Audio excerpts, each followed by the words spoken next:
antara banyak-banyak jiran yang kita kena jaga, selain jiran keliling rumah, ada dua jenis jiran, ada dua jenis makhluk ni kita kena jaga sebab dia duduk dekat dengan kita.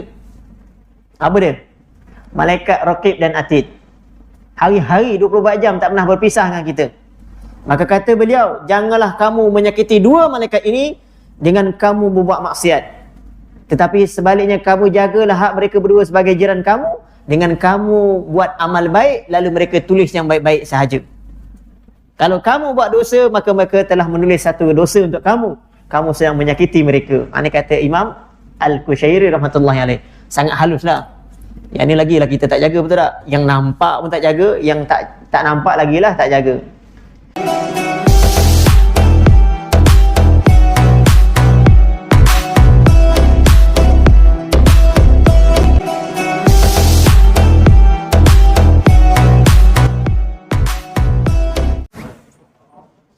Bismillahirrahmanirrahim. Assalamualaikum warahmatullahi wabarakatuh.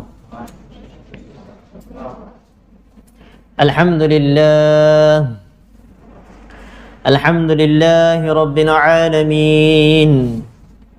Wassalatu wassalamu ala asyrafil anbiya'i wal mursalin wa ala alihi wa sahbihi ajma'in. سبحانك لا علم لنا إلا ما علمتنا إنك أنت العليم الحكيم ولا حول ولا قوة إلا بالله العلي العظيم اللهم ربنا زدنا علما وارزقنا فهما آمين أما بعد قال الله تعالى في القرآن الكريم بعد أعوذ بالله من الشيطان الرجيم من عمل صالحا من ذكر أو أنثى وهو مؤمن فلنحيينه حياة طيبة ولنجزينهم أجرهم بأحسن ما كانوا يعملون وقال النبي صلى الله عليه وسلم لا يؤمن أحدكم حتى يكون هواه تبعا لما جئت به أو كما قال صلى الله عليه وسلم. Alhamdulillah yang saya hormati para jemaah muslimin dan muslimat rahimakumullah. Moga-moga para jemaah semua dalam keadaan sihat wal afiat. Alhamdulillah, marilah kita syukur kehadrat Allah Subhanahu wa taala. Dengan izin Allah serta limpah kurnia taufik dan hidayah daripada Allah, dapat kita berjemaah di rumah Allah.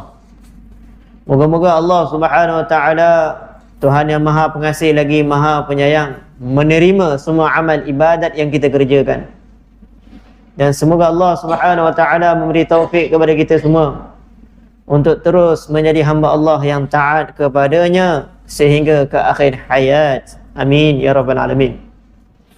Para jemaah yang saya hormati, dalam surah An-Nahl ayat 97 Allah Subhanahu wa taala berfirman, "Man 'amila shalihan min dzakarin aw untha wa huwa mu'min." Barang siapa yang beriman dan beramal saleh dalam keadaan dia beriman kepada Allah Subhanahu wa taala. Maknanya iman dia iman yang betul dan amal dia berteraskan iman. Dua kali iman disebut. Jadi oleh itu iman di sini bermaksud taat pada Allah dan buat amal itu kerana Allah Subhanahu wa taala. Man 'amila salihan, buat amal saleh dalam keadaan beriman kepada Allah, yakni ikhlas kerana Allah. Dan juga dia buat amal itu dalam keadaan mengharapkan ganjaran daripada Allah. Bukanlah beramal itu semata-mata nak sesuatu. Ada orang memang dia semayang, tapi dia nak semayang tu dia nak adalah niat-niat yang lain. Jadi oleh itu para jemaah hormati, syaratnya beriman kepada Allah. Maka barulah Allah Subhanahu wa taala akan beri falanuhyiyannahu hayatan thayyibah. Allah akan beri kepada dia kehidupan yang baik. Mana kehidupan yang baik ini banyak tafsiran ulama. Antaranya yang pernah diriwayatkan dalam tafsir Imam Qurtubi rahmatullahi alaih, dalam kitab tersebut katanya daripada Sayyidina Ali bin Abi Talib, Sayyidina Ali beritahu, siapa yang beramal soleh dengan benar-benar beriman, maka Allah akan beri taufik kepada dia untuk melakukan ketaatan kepada Allah. Maknanya peluang untuk amal kebaikan lepas tu akan ada lagi, akan ada lagi, akan ada lagi. Dia tak terhenti amal itu. Tapi dengan syarat lah, buat amal tu kerana Allah.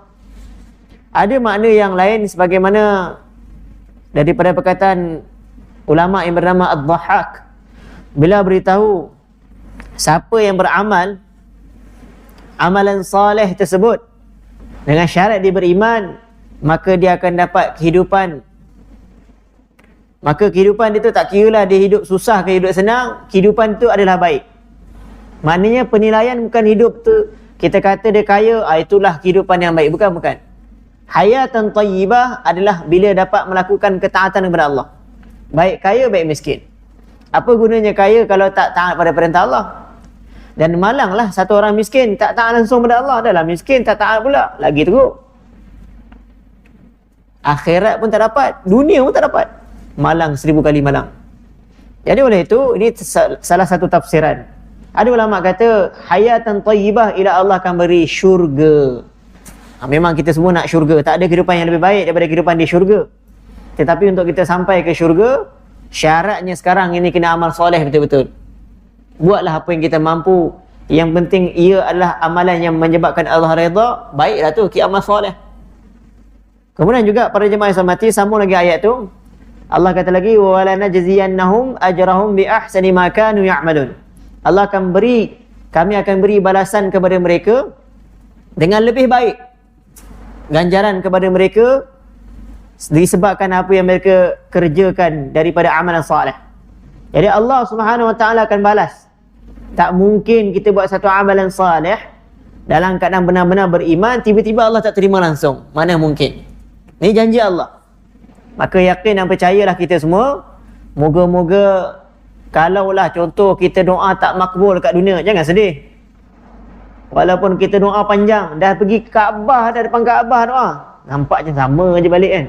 Jangan sedih. Wala najziyannahum, Allah kata kami akan balas. Bahkan apa yang Allah balas, kalau kita lihat, kita akan rasa malu depan Allah nanti di akhirat kelak. Maka sebelum kita malu ke akhirat tu, doa ialah panjang-panjang. Tak kisahlah apa kita minta, minta dengan Allah. Tapi dengan syarat lah, amal soleh itu kena buat kerana Allah. Percaya dan yakin dengan apa yang Allah nak bagi. Sama ada benda tu terjadi ataupun tidak, terserah pada Allah. Itu bukan kerja kita. Moga-moga apa yang saya beritahu ini, kita semua dapat beramal insya-Allah. Para jemaah yang saya hormati, saya nak masuk hadis Nabi SAW daripada kita Al-Adabul Mufrad tentang kaitan dengan jiran. Saya sebut jiran tu ikut bahasa Arab Bahasa Arab jim ya ra alif nun, jiran. Kita sebut bahasa Melayu jiran lah. Jiran adalah bahasa Arab. Baik, hadisnya saya baca dulu.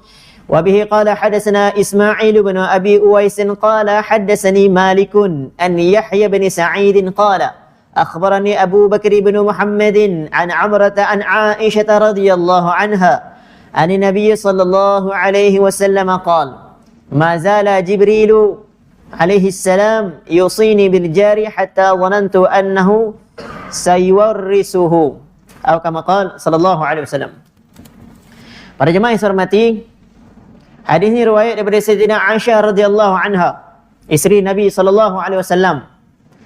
Bila meriwayatkan hadis daripada Nabi sallallahu alaihi wasallam, Nabi bersabda, sentiasalah malaikat Jibril alaihi salam menyuruh kepada aku untuk berbuat baik kepada jiran, sehingga aku menyangka bahawa malaikat Jibril akan menjadikan jiran juga layak menjadi waris.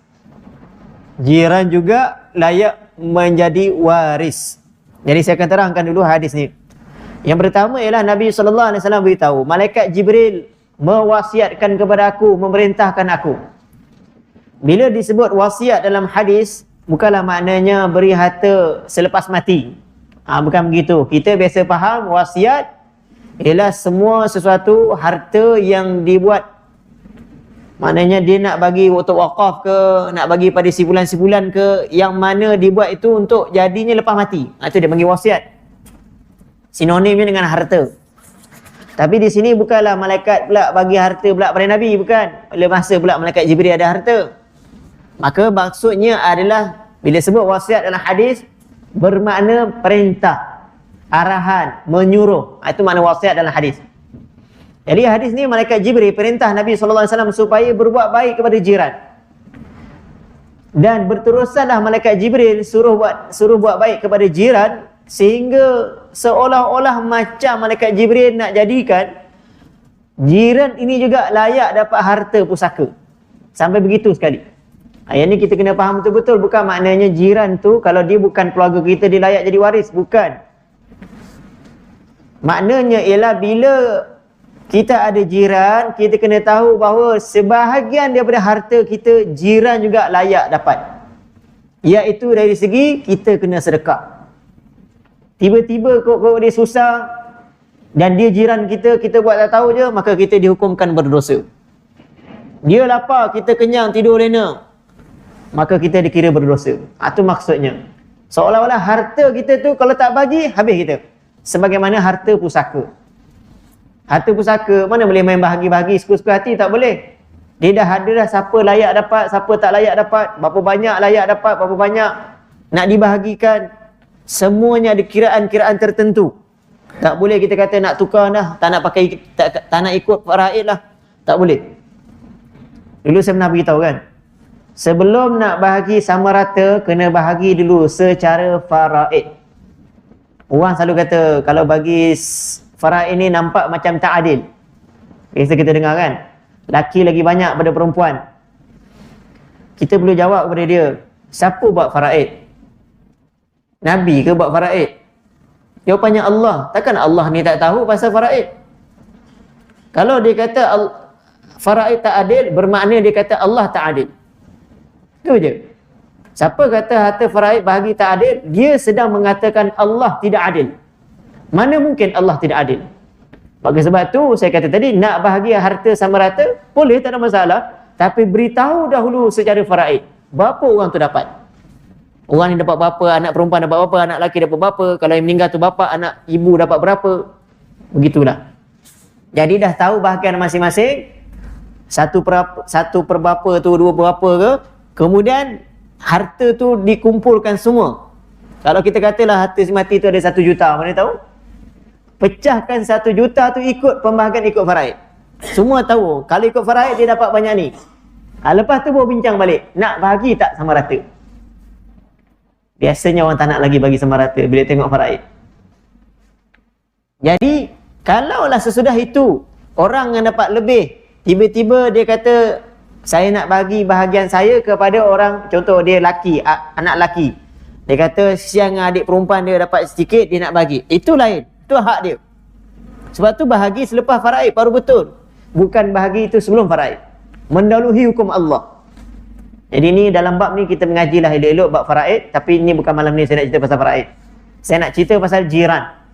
Jadi harta kita tu seolah-olah macam jiran pun layak dapat harta. Dari segi makna, kalau kita tak bagi, dia susah, berdosa kita. Itu maksudnya. Kemudian juga para jemaah yang saya hormati, dalam hadis ini juga disebut jiran dia tidak khusus. Jangan kita sangka jiran tu Islam saja ke? Tidak. Asal nama dia jiran, dia semua layak dapat bantuan, dapat sedikit daripada harta kita. Termasuklah orang kafir. Kalau contoh orang sebelah jiran kita tu orang fasik, tak semayang, tapi dia jiran kita susah, wajib bantu. Ataupun dia ni orang yang kita kata kita selalu bergaduh dengan dia, bermusuhan, manjang tengok muka dia menyempah kan, tapi jiran kita, hati-hati.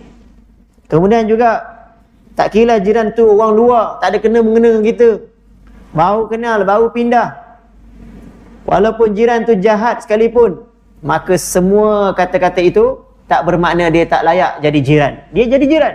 Bila dia sebut jiran, maka layaklah dia dapat apa-apa daripada harta kita. Cuma ulama bincanglah sekadar mana jiran itu, sampai mana. Maka antaranya yang disebutkan oleh Sayyidina Ali radhiyallahu anhu, siapa-siapa yang dengar seruan maka dia jiran. Maksudnya ada banyak makna lah. Satu orang kalau duduk kat rumah dia, dia menjerit. Dia jerit kuat-kuat, sampai mana jeritan dia dengar. Itulah hak jiran. Sampai situ dia kena buat baik. Mana jauh juga tu. Kemudian juga pendapat yang lain ada kata, man shalla ma'aka salat as-subhi fil masjidi fahuwa jarun. Siapa je sembahyang subuh dengan kamu di masjid, maka dia semua adalah jiran. Lagi ramai. Sembahyang subuh kita berapa ramai, betul tak? Tak silap saya 4 ke 5 saf. 4 saf lah biasanya. Jadi kita katalah sembahyang tu 4 saf. Semua 4 saf tu adalah jiran kita. Kalau ikut pendapat ni, ramai kita nak kena buat baik. Maka kalau dia duduk jauh, jauh lah. Ada lagi pendapat yang lain, iaitu riwayat pada Sayyidina Aisyah radhiyallahu anha. Hak jiran adalah 40 rumah daripada setiap arah. 40 depan, 40 belakang, 40 kanan, 40 tepi, 40 kiri. Kalau duduk rumah flat, 40 atas, 40 bawah. Lagi banyak. Jadi, ini hadis saya riwayat daripada Aisyah. Dan hadis pasal 40 rumah ni, banyak hadis. Bukan satu hadis. Bahkan saya dah jumpa banyak antara hadisnya. Pernah sekali satu hadis, ada sahabat mengadu pada Nabi tentang jiran. Maka, Nabi hantar 3 orang sahabat. Sayyidina Abu Bakar, Sayyidina Umar, Sayyidina Ali. Pergi dekat pintu masjid. Maksudnya Masjid Nabawi. Pergi dekat masjid pintu Nabawi, beritahu pada orang Islam yang ada kat situ bahawa jiran adalah 40 rumah. Kiri, kanan, depan, belakang. Masa tu. Tu dia. Maknanya jagalah jiran elok-elok. Jangankan 40, yang sebelah pun belum tentu lagi jaga. Sebab tu hak jiran antara hak yang berat dan ramai gagal disebabkan jiran. Akan datang nanti akan ada ancaman-ancaman pasal jiran ni. Orang itu sikit lagi nak masuk syurga, tapi sebabkan dia tak jaga jiran, dia tersangkut nak masuk syurga. Tak boleh masuk. Jiran dituntut kat depan Allah. Baik, pada jemaah hormati, itu mengenai hak-hak jiran. Kemudian juga jiran ada kita 3 jenis. Yang pertama, jiran tu kalau dia Islam, kemudian dia pula kaum kerabat kita, maka dia ada 3 hak boleh tuntut dengan kita. Contoh, jiran kita memang ada kena mengena dengan kita, saudara mara kita. Duduk sebelah, orang Islam lagi. Maka dia boleh tuntut hak yang pertama, hak jiran, sebab duduk sebelah. Yang kedua, dia hak kaum kerabat. Kaum kerabat kan layak kita buat baik, satu rahim. Yang ketiga, hak sebagai orang Islam. 3 hak. Tapi kalau dia kurang pada tu, kuranglah hak dia. Sebagai contoh, kalau jiran kita hanya hak orang Islam dan jiran semata-mata, 2 sajalah. Dan kalau jiran kita orang Islam, orang kafir yang tinggal, maka tinggal satu hak, iaitu hak jiran. Jadi macam mana pun tetap ada hak. Tak boleh kita kata tak boleh. Dia bukan Islam, takkanlah saya nak buat baik dengan dia. Tidak sama sekali. Akan datang juga akan ada hadis yang sahabat tu tanya, macam mana saya ada jiran Yahudi, perlu ke saya buat baik dengan dia? Dia mula soalan dia tanya, macam mana saya nak bagi? Saya ada sesuatu yang nak bagi pada siapa dulu? Rumah mana? Maka Nabi beritahu pada dia, sahabat beritahu, bagi pada jiran kamu. Jiran saya Yahudi, takkan saya nak bagi kat dia? Sampai macam tu. Tak kira lah dia Yahudi. Bagi juga sebab dia jiran. Ini cerita kat tempat yang kalau baik dengan ni lah Yahudi. Kalau jadi Zionis tu cerita lain. Tak tahulah kalau kau ada siapa berjiran dengan Zionis kan. Yahudi banyak kategori lagi Bukan hanya Yahudi Zionis saja, banyak pecahan lagi. Yang jahat, betul-betul jahat, Zionis lah. Ada lagi Yahudi yang jenis lain, yang agak orang kata apa, lembut sikit daripada Yahudi yang agak keras ni. Kemudian juga para jemaah yang saya hormati, dalam ilmu tasawuf ada satu orang ulama namanya Al-Qushairi rahmatullahi alaih. Dia kata antara banyak-banyak jiran yang kita kena jaga selain jiran keliling rumah, ada 2 jenis jiran, ada 2 jenis makhluk ni kita kena jaga sebab dia duduk dekat dengan kita. Apa dia? Malaikat Raqib dan Atid. Hari-hari 24 jam tak pernah berpisah dengan kita. Maka kata beliau, janganlah kamu menyakiti 2 malaikat ini dengan kamu berbuat maksiat. Tetapi sebaliknya kamu jagalah hak mereka berdua sebagai jiran kamu dengan kamu buat amal baik, lalu mereka tulis yang baik-baik sahaja. Kalau kamu buat dosa, maka mereka telah menulis satu dosa untuk kamu. Kamu sedang menyakiti mereka. Ini kata Imam Al-Qushairi rahmatullahi alaih. Sangat halus lah. Yang ni lagi lah kita tak jaga, betul tak? Yang nampak pun tak jaga, yang tak nampak lagi lah tak jaga. Kemudian lagi halus lagi dia kata, antara jiran lagi yang lebih rapat dengan diri kita. Dalam diri kita ada lagi jiran yang lebih dekat dengan diri kita, ialah hati kita. Hati itu jiran paling dekat. Dan hati kita itu kita janganlah buat dia lalai daripada ingat Allah. Maknanya kalau kita tak jaga hati kita, tak ingat Allah, kita sedang langgar hak jiran. Dari segi dia duduk dalam diri kita. Ni lagi berat. Ni jiran dari segi tasawuf. Moga-moga kita sentiasa jadikan hati kita terpaut dengan Allah Subhanahu Wa Taala. Sebab Allah ada je melihat kita. Wa huwa ma'akum aynama kuntum. Allah tu sentiasa bersama kamu di mana kamu berada. Dari segi makna Allah perhati je kita. Jadi satu perkara yang tidak baik kalau kita tak jaga hubungan dengan Allah. Allah jaga hubungan kita tapi kita tak jaga hubungan dia. Kemudian para jemaah yang saya hormati, ada satu hadis riwayat yang lain daripada Ibnu Mas'ud radhiyallahu anhu. Beliau beritahu ada 3 akhlak yang zaman jahiliah lagi dah dibuat sebelum datang Islam. Sebelum datang Islam ada 3 akhlak ni memang dah ramai orang terdahulu amalkan. Dari segi orang Arab jahiliah. Arab jahiliah kan kita maklum dia memang satu orang Arab yang perangai sangat buruk. Sangat-sangat buruk. Dari segi sudut kehidupan dia, sosial ke, segi dengan manusia ke, semua sangat-sangat teruk. Saya kan ada ngajar kat sini kitab Rahiqul Makhtum, Sirah Nabi. Tapi cerita tu dah lama lepas dah. Mungkin jemaah boleh tak ingat. Antara perangai buruk Arab jahiliah dari segi sudut perkahwinan mereka sangat teruk. Selain mereka menikah macam kita nikah ni, ada lagi cara lain yang mereka menikah. Sebagai contoh, ada satu perempuan tu, dia benarkan mana-mana lelaki datang nak berjimak dengan dia, bersetubuh dengan dia. Kurang daripada 10 orang. Jadi kalau kita kata 9 orang berjimak dengan dia, lepas tu dia mengandung, bersalin, dia akan panggil 9 orang ni balik datang. Maka dia akan lihat daripada 9 orang ni, mana yang dia berkenan, dia akan pilih jadi suami. Senang dia kahwin. Arab jahiliah memang terkenal dalam bab ni. Buruklah perangai. Sampai kan kita kata orang Rom yang Kristian pun tak buat macam tu.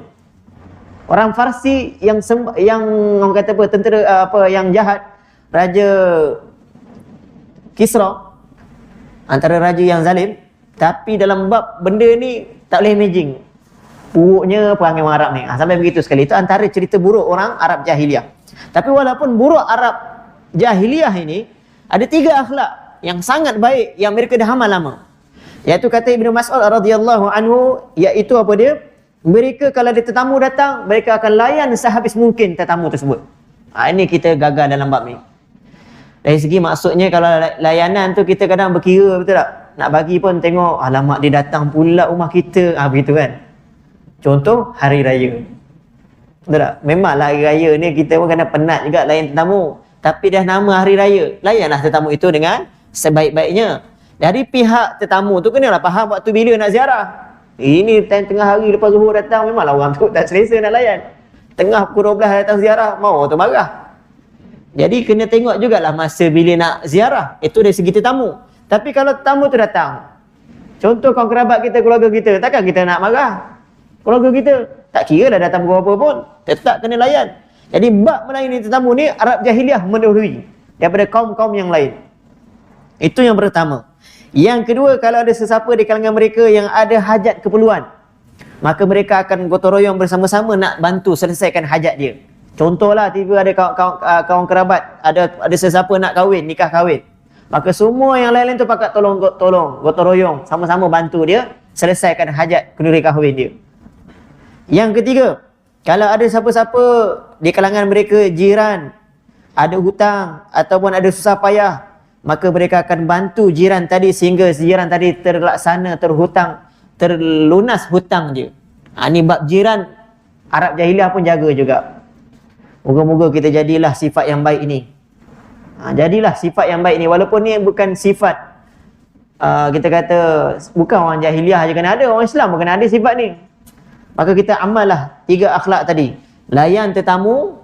Yang kedua, kalau ada siapa-siapa ada hajat, tolong dia, bantu dia. Yang ketiga, kalau jiran kita susah, bantulah sehabis-habisnya. Kemudian para jemaah yang saya hormati, ada satu hadis. Antara perkara yang sangat penting dalam bab jiran ialah sebelum kita duduk satu tempat tu, kita kenal jiran. Ini susah sikit. Itu sebab ada hadis.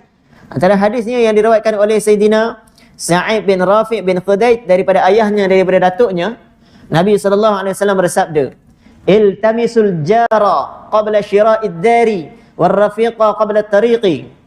Hadis riwayat Imam Tabarani rahmatullahi alaih. Kata Nabi SAW, Nabi beritahu, carilah jiran sebelum kamu beli rumah. Maksudnya, kenal lo jiran tu betul tak betul ini. Baik ke tidak baik. Dan jumpa baik, baru beli rumah. Tapi susah kan, betul tak? Amalan memang kita ramai tak buat lah. Beli je dulu, jiran datang kemudian. Ini hadis Nabi beritahu ni. Kemudian Nabi beritahu lagi, carilah kawan sebelum kamu bermusafir, sebelum kamu berjalan. Maksudnya cari kawan baik-baik dulu yang kamu nak bawa bersama dalam perjalanan. Jangan cari salah kawan, sila hari bulan dia akan menyusahkan kamu dalam perjalanan. Itu maksud Nabi SAW. Tapi poin yang pertama itu, ada berlaku sebenarnya. Bab jiran ini di tanah Arab. Ini zaman-zaman yang baru ni, tapi bukanlah yang terkini, yang sebelum-sebelum ni. Sebab dia tulis dalam artikel, ada satu orang lelaki tu dia jual rumah lebih mahal 2 kali ganda daripada rumah-rumah yang lain. Kita katalah rumah tu sebagai contoh 100,000. Ini contoh saja Dia jual 200,000. Padahal rumah rate tu kat semua 100,000. Maka orang tanya, kenapa kau jual 200,000? Orang rumah 100,000. Dia kata yang pertama, 100,000 ialah harga rumah. 100,000 lagi, jiran sebelah dia ialah orang soleh. Kau takkan jumpa dia orang macam ni kat tempat-tempat lain. Naik harga rupanya. Jadi yang baik ni, jiran soleh ni. Yang pertama nak dapat jiran yang soleh, kita dulu jadi soleh. Jadilah jiran yang baik buat jiran kita. Moga-moga jiran sebelah kita akan jadi jiran yang baik. Bahkan dia akan rasa sedih nak berpisah. Kalau contoh dia terpaksa berpindah, nak berpisah dengan kita dia akan sedih. Susah nak cari jiran macam ni. Begitu. Moga-moga kita semua jadi jiran yang baik kepada jiran kita. Dan ada juga sebagian hadis Nabi SAW sebut, janganlah bermalam satu orang jiran itu dalam keadaan jiran yang lain lapar. Yang ini saya dah sebut tadi. Maknanya tak patutlah dia seorang tidur lena, kenyang, sendawa, jiran sebelah kelaparan, tak makan-makan. Moga-moga kita tahulah. Maksud hadis ni ialah kita ambil hal tahu jiran-jiran kita, khususnya yang susah-susah. Tapi kadang-kadang ada jiran kita senang, tapi dia ada susah yang lain. Bukanlah susah dari segi tak makan. Mungkin susah dia dari segi sudut sakit, tak ada orang bantu. Ada orang macam tu. Dia kaya, duit banyak, tapi tak ada orang nak bantu dia. Jadi kita sebagai jiran, wajiblah bantu dia. Jangan tengok pada kaya dia tu. Alah dia kaya, pandai-pandai lah lupa. Bukan tengok begitu. Kita tengok kita ni hak jiran ni apa dia. Bantu dia ketika dia memerlukan. Kemudian juga para jemaah yang hormati, kita kongsi rezeki yang kita ada. Kalau ada lebih. Kemudian janganlah kita buat binaan yang lebih. Dan jangan kita halang kebaikan. Antaranya air. Air ni benda yang penting. Kalau dia tak ada air, minta air yang kita kena wajib bagi. Garam, api. Ni 3 perkara ni kena bagi. Kalau dia datang minta. Air, garam, api. Api nak masak. Garam untuk bahan dalam masakan. 3 barang ni tak ada susah tau. Jadi oleh itu kalau dia minta dengan sebab dia susah, maka kita wajib bagi. Dan para jemaah yang hormati, kita sepatutnya carilah peluang, rebutlah peluang untuk bersama dengan orang-orang yang soleh, khususnya jiran tetangga. Sebab kadang-kadang dengan sebab jiran itu ada kebaikan yang kena dekat kita. Sebagaimana hadis riwayat daripada Sayyidina Ibnu Umar radhiyallahu anhuma, Nabi SAW bersabda, "Innallaha la yudfa'u bil muslimi salih an 100,000 baitin min jiranihi al bala'a." Kata Nabi SAW, sesungguhnya Allah memelihara seseorang dengan sebab seseorang yang Islam lagi salih, Allah memelihara sebanyak 100,000 rumah jirannya daripada bala. Dengan sebab dia seorang yang sifatnya salih, maka kebaikan itu menyebabkan tersebar 100,000 rumah keliling dapat kebaikan, tak kena bala musibah. Makna kata apa dia? Kita dulu jadi soleh. Dengan keberkatan kita jadi soleh, jiran-jiran kita tak kena timpa musibah. Dengan sebab kita. Yang kedua, kalau ada kita kenal jiran-jiran soleh, buat baik dengan dia. Buat baik dengan dia bukanlah kita kata, dia ni soleh dia ni. Bukan begitu. Dari segi sudut, dia beriman, amal soleh cukup. Tak ada kita tengok dia tak ada buat jahat, tak ada pernah nipu, kita soleh lah tu. Semayang ada je, maka kita anggap dia sebagai orang soleh. Soleh dari segi dalaman, itu bukan kerja kita. Kita hanya terima dari segi sudut luaran sahaja. Kemudian para jemaah yang mati, hadis tu sambungan lagi. Kata Sayyidina Umar radhiyallahu anhuma, Nabi beliau baca ayat Quran, walau la daf'allahi an-nas ba'dahum bi ba'din la fasadatil ard. Surah Al-Baqarah ayat 251. Kalaulah Allah tidak memelihara manusia sebagian mereka dan sebagian lain, maknanya kalaulah Allah tak tolong sebagian lain dengan sebab seseorang, nescaya akan rosaklah muka bumi ini. Jadi sebenarnya kebanyakan ada azab yang sepatutnya dah sampai, ada musibah yang patut dah tiba, tapi sebabkan ada orang soleh tu, dia punya baik, takwa dia, rajin semayang dia punya sebab, Allah kesian, Allah tak turunkan bala. Ini ada dalam Quran ni. Samalah kaedahnya macam jiran. Kadang-kadang jiran yang soleh ni menyelamatkan orang-orang di sekitarnya. Kalau ikut hadis tadi, bukan sikit, bukan 40 rumah, 100,000 rumah. Banyak tu. Kita punya kampung berapa ribu je rumah. Jadi oleh itu moga-moga kita dapatlah tempias kebaikan orang dan orang soleh di sekitar kita. Kemudian para jemaah yang saya hormati, dalam hadis ni juga Nabi tahu, jiran ini bukan sekadar dia memelihara keburukan diri dia kena kat orang. Dia tak aniaya jiran, bukan itu saja hak jiran. Contoh, dia punya barang-barang tak ada letak kat depan rumah orang tu, kereta tak menghalang parking orang tu. Ni jiran rumah-rumah dekat ni bahaya sikit. Selalunya masalah dia apa? Parking depan rumah orang kan. Kita cuba jaga diri kita, jangan aniaya orang. Ini peringkat yang pertama dalam bab hak jiran. Tetapi level lagi tinggi pada itu lagi, dia panggil ihtimalul adha, sanggup tanggung susah yang datang daripada jiran. Jiran aniaya dia tapi dia tak balas balik, bahkan dia sabar. Ini baru betul. Dia tak halang parking depan jiran, tapi jiran siap masuk parking pos dia lagi. Lagi hebat. Jiran masuk kereta dia dekat parking rumah kita. Memang masuk parking kita tak boleh masuk. Apa kita nak buat? Kalau ikut kedudukan level yang tadi, ihtimalul adha, dia tahan sabar. Sabarlah kejap, mungkin dia ada sebab lah tu, tiba-tiba parking depan rumah aku ni, masuk rumah aku siap lagi. Jadi kita kawal diri boleh sabar dengan sebab jiran. Ini memang betul-betul solehnya orang yang boleh tahan sabar. Kadang-kadang jiran dipotong pokok masuk dalam tanah kita. Ini benda-benda yang berlaku di sekitar kita. Kadang-kadang sampah dia kait, dia tolak ke sebelah kan. Sabar. Jangan balas balik, tolak balik ke dia. Ataupun sampah dia, kadang-kadang sampah dia letak depan rumah kita. Kalau kita rajin, pergilah angkat, kita tolong buangkan. Ini semua dia panggil ihtimalul adha, sanggup tanggung susah yang datangnya daripada jiran. Sekurang-kurangnya dia tak boleh buat, janganlah dia maknanya jiran dia. Kemudian para jemaah yang saya hormati, antara lagi yang berkaitan dengan jiran adalah kalau kita mampu ada harta lebih. Ini baru kait dengan yang kait dengan jiran tadi, yang ada dapat harta pusaka tadi. Kalaulah kita ada harta, janganlah simpan harta kita itu tanpa diberi sikit pun kepada jiran. Kerana kita tak tahu dia akan tuntut di akhirat ataupun tidak. Jadi untuk jalan selamat supaya kita selamat daripada dia tuntut dekat akhirat, hulu-hululah sekitar jiran kita. Bagilah apa-apa yang boleh bagi, buah ke, bagilah masak-masak apa-apa kan. Nanti akan datang cerita pasal masak. Bila masak tu kena buat apa sebenarnya? Jangan ingat kita masak suka hati je, lepas tu biar tak tahu. Dia ada adab dalam bab memasak ni. Kalau kita mampu aman, tolonglah aman.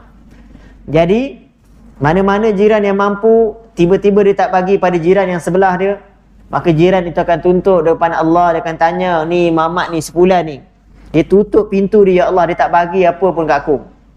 Maka kita nak jawab apa dekat akhirat, memang kita betul tak bagi. Tapi kalau kita ada bagi, yang tu saya kata, selamatlah kita. Saya dah bagi dah ya Allah, dia tu datang 2 kali. Contoh, saya dah bagi dah, dia muka tak tahu malu ya Allah. 3 kali dia datang tuntut, dah bagi pertama dah. Jadi kita boleh menjawab depan Allah. Sebab tu saya kata tadi, bagilah walaupun sikit. Balik kampung, bawa balik buah, hululah kat jiran-jiran tu. Tak sampai rumah saya pun tak apa, yang penting rumah jiran tuan-tuan haji semua sampai. Kadang-kadang orang bagi kat saya kan, imam bagi kat imam tu. Bagi jiran dulu. Nak bagi imam boleh, tapi jiran kena bagi dulu. Penting ni hak jiran ni, sebab mereka ni boleh tuntut ke akhirat. Mana kita nak jawab kalau kita memang tak bagi? Moga-moga kita semua jadi hamba Allah yang bertakwa dalam bab jiran ini. Kemudian juga para jemaah semati, saya nak baca lagi satu hadis berkaitan jiran. Moga-moga Allah berkati. Wa bihi qala hadatsana Sadaqatu qala akhbarana Ibnu Uyainah an Amr an Nafi bin Jubair an Abi Shuraih al-Khuzai radhiyallahu anhu an Nabi sallallahu alaihi wasallam qala man kana yu'minu billahi wal yawmil akhir falyuhsin ila jarihi wa man kana yu'minu billahi wal yawmil akhir falyukrim dhaifahu wa man kana yu'minu billahi wal yawmil akhir falyaqul khairan aw liyasmut. Dalam hadis ni riwayat daripada Sayyidina Abu Shuraih Al-Khuzai radhiyallahu anhu daripada Nabi sallallahu alaihi wasallam, Nabi bersabda, barang siapa yang beriman dengan Allah dan hari akhirat, maka hendaklah dia berbuat baik kepada jirannya. Ini saya akan beritahu apa maksud ihsan kepada jiran. Yang kedua, Nabi beritahu siapa beriman kepada Allah dan hari akhirat, muliakanlah tetamunya. Dan barang siapa yang beriman dengan Allah dan hari akhirat, hendaklah dia berkata yang baik ataupun dia diam. Para jemaah yang saya hormati, dalam hadis yang baru baca tadi, Nabi sallallahu alaihi wasallam nak beritahu kepada kita, iman ni tak sempurna kalau 3 perkara ni kita tak jaga. 3 kali Nabi ulang, barang siapa beriman kepada Allah dan hari akhirat, barang siapa beriman Allah dengan hari akhirat. 3 kali Nabi ulang. Maknanya kalau dia tak buat, memang teruk dah hari ni, iman dia rosak lah tu. Yang pertama, buat baik pada jiran. Yang kedua, layan tetamu dengan baik. Yang ketiga, cakap benda baik ataupun diam. 3-3 ni dia tak boleh buat, memang dia rosak iman. Dia tak percaya tentang Allah, dia tak percaya tentang alam akhirat. Maka untuk selamat iman kita, berbuat baiklah pada 3 perkara yang saya sebutkan tadi. Kemudian juga para jemaah yang saya hormati, ada sebagian ulama kata kenapa 2 je beriman disebut dalam hadis ni. Padahal beriman kan rukun iman ada berapa? Rukun iman ada berapa? Ada 6. Kan ada 7 sambung kan, 7. Rukun iman ada 6. Yang pertama, beriman dengan Allah. Kemudian dia akan sambung-sambung lagi. Di tengah-tengah tu ada satu, beriman dengan hari akhirat. Last sekali baru beriman dengan qada dan qadar. Baik, kenapa 2 je ambil, lagi 4 pergi mana? Maka ulama jawab, sebab apa? Kalau siapa beriman dengan Allah, yang sebagai permulaan hidup kita kena beriman dengan Allah dulu, dan sebagai perakhiran kita ialah percaya dengan alam akhirat, maka pasti dia akan buat 3 tadi. Tapi siapa yang permulaan hidup dia sebagai beriman kepada Allah tu tak ada, dan dia pun tak percaya alam akhirat tu ada, maka pasti dia tak akan buat benda 3 perkara tadi. Begitu juga makna sebaliknya, barang siapa yang tak jaga jiran dia, dia bergaduh dengan jiran dia, bermusuh dengan jiran dia, ataupun dia selalu anaya tetamu dia datang, dia buat tak tahu, dia tak layan apa-apa pun, ataupun mulut dia ni jenis terlupa, cakap bukan-bukan, maka sebenarnya dia tak percaya adanya hari akhirat. Walaupun dia kata di Islam, sebenarnya dia tak percaya adanya akhirat. Sebab orang yang percaya ada akhirat, dia tak akan buat apa yang saya sebutkan tadi. Kemudian para jemaah yang saya hormati, tanda kita beriman dengan Allah dan akhirat, 2 perkara yang disebut ialah, kita dengar azan dulu. Baik, para jemaah yang saya hormati, saya sambung sikit lagi sebelum kita sembahyang Isyak. Iaitu ada satu perkara lagi. Kenapa ulama kupas ni semua saya baca ni apa yang ulama kupas. Kenapa dalam hadis ni Nabi sebut sampai 3 kali, barang siapa beriman kepada Allah dan hari akhirat, 3 kali benda yang sama. Ada ulama kata diibaratkan sebagaimana satu orang kata pada anak dia, kalau kau betul anak aku, kau dengar cakap aku. Contoh kan, kalau kita dengar agak perkataan begini. Jadi dia sama juga, daripada tanda kita betul beriman dengan Allah tu, kita buat apa itu. Bukan maknanya kita tak beriman dengan Allah, itu maksudnya. Kita masih lagi beriman dengan Allah, masih lagi beriman dengan hari akhirat, dan beriman juga perkara-perkara yang lain. Tetapi kita buktikan keimanan kita gitu dengan buat 3 perkara yang Nabi suruh tadi. Samalah macam ayah tu kata ada anak ni, kalau kau betul anak aku, kau belajar rajin-rajin. Contoh. Bukan maknanya kalau anak tu belajar malas, anak tu bukan anak bapak dia. Tetap anak bapak dia juga. Itulah maksud sebagian kalam ulama. Namun begitu, untuk berhati-hatinya, kita buatlah 3 perkara ini tanpa kita fikir panjang. Yang pertama ialah ihsan kepada jiran. Yang ni saya kata tadi. Macam mana ihsan kepada jiran? Ada satu hadis yang disebutkan, riwayat daripada Imam Ghazali ada bawa hadis ni. Beliau beritahu Nabi SAW bersabda, atadruna ma haqqul jar, tahu tak kamu apa itu hak jiran? Iaitu yang pertama, inista'anaka a'antahu. Bila jiran minta tolong dengan kau, bantulah dia. Minta tolong dari segi banyak makna. Minta tolong tenaga ke, minta tolong duit ke, minta tolong jawab ke, itu semua banyak minta tolong tu. Yang kedua, wa inistaqradaka aqradtahu. Kalau dia minta hutang, beri dia hutang. Dia nak pinjam duit, bagilah. Tapi kalau asyik pinjam dia tak payah bayar, tu kena kawal sikit. Yang seterusnya, wa iniftaqara jutta alaihi. Jika dia fakir, bagilah apa yang kita mampu bagi. Kita tengok dia susah, bagilah apa yang kita mampu bagi, dermalah. Wa in marada uttahu. Kalau dia sakit, pergi ziarah. Ini hak jiran ni. Ini paling penting ni. Kalau jiran kita sakit, pergi tengok dia, pergi tanya khabar. Tanya apa cerita, tapi jangan datang saja. Bawalah buah tangan. Buah tangan itu pula kenalah bersesuaian dengan orang sakit. Dia tengah sakit, kita katalah punca dia sakit, faktor utama adalah kencing manis. Kita bawa durian blackton kat rumah dia. Mau dia angin kan? Jadi bawalah buah ataupun kata hadiah yang sesuai. Kita tengok ni sesuai ke tak buah ni untuk dia. Jadi dia seronoklah kita datang. Kata lagi Nabi, wa in mata ittaba'ta janazatahu. Jika dia meninggal dunia, jiran kita meninggal, iringilah jenazahnya. Maksudnya hadirlah daripada awal. Mungkin masa dia baru meninggal kita datang dah. Kemudian masa mandi, masa kapal kita ada. Masa semayang jenazah kita ada. Masa talqin kat kubur kita ada. Alhamdulillah. Ni jiran yang terbaik. Untuk orang lain kita boleh balik awal. Lepas habis semayang jenazah kita balik dah. Tapi kalau yang meninggal tu jiran, duduklah sampai di ke bumi. Selesai. Ini yang terbaik hak kita sebagai jiran. Kemudian juga wa in asabahu khairun hanna'tahu. Jika dia dapat satu perkara yang baik, ucaplah tahniah kepada dia. Dia dapat anak ke, dapat cucu ke, dapat kerja ke, dapat naik pangkat ke, tak kira dapat apa, bawa balik haji ke, bawa balik umrah ke, kita ucap dia tahniah, baguslah, alhamdulillah, semoga Allah terima, semoga Allah bantu, semoga Allah macam-macam kita doa, tahniah, ucapkan. Kemudian kata lagi, wa in asabathu musibatun azzaitahu. Jika dia ditimpa musibah, ucaplah takziah. Musibah ni banyak, sama ada keluarga dia meninggal ke, hilang barang ke, dia kena tipu ke, tengah sedih ke, ada masalah rumah tangga ke, maka kita datang ziarah dia, ucapkan takziah. Ucap takziah ni bukan maknanya kita pergi kat dia, saya dengan ini mengucapkan takziah kepada anda kerana anda dalam keadaan bersedih. Bukan begitu. Takziah ialah menggembirakan orang yang sedang bersedih. Itu maksud takziah. Sabarlah. Itu takziah lah tu. Ini mungkin ujian daripada Allah. Adalah tu Allah nak ganti lain. Ini cara kita bercakap, itulah takziah namanya. Kemudian juga kata lagi Nabi, wala tastatilu alaihi bil bina'i fatahjazu anhu ar-riha illa bi iznihi. Janganlah tinggikan bangunan melebihi rumahnya, lalu menghalang angin daripada rumahnya melainkan dengan izinnya. Jadi nak tambah apa-apa minta izin.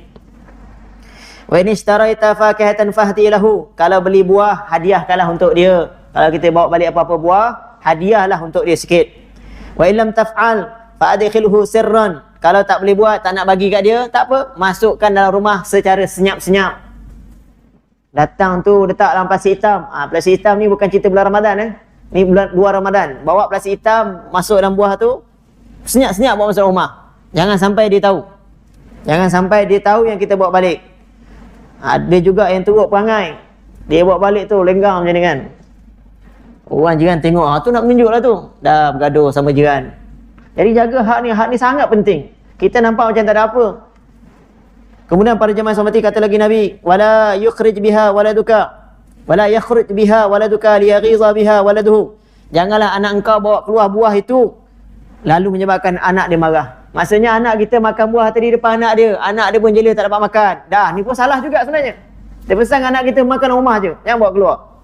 Kemudian kata lagi Nabi, wala tu'zi bi ghubari kidrika ila an taghrifa lahu minha. Jangan kamu menyakiti dengan asap, yakni bau masakan kamu, melainkan kamu berilah dia sedikit daripada masakan tadi.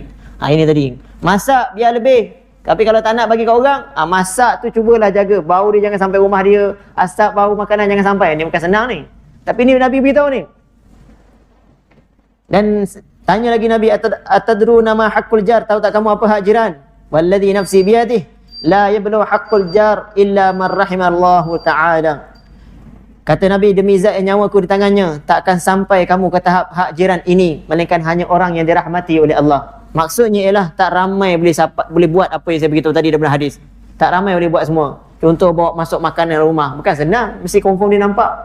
Lagi satu, kalau kita masak, bukan senang nak elak daripada dia bau, betul tak? Rumah dekat-dekat, dia terbau. Ini jenahak masak 3 rasa ni. Dah, sudah kita. Jadi untuk jaga hak-hak jiran ni, kita buatlah mana kita mampu. Moga-moga dikira sebagai kita berbakti kepada jiran. Wallahu alam. Dan moga-moga apa yang saya sampaikan ini bermanfaat kepada kita semua, insya-Allah. Amalkan dan sampaikan kepada orang lain. A'udzubillahi minasyaitonirrajim. Bismillahirrahmanirrahim. Alhamdulillahirabbil alamin.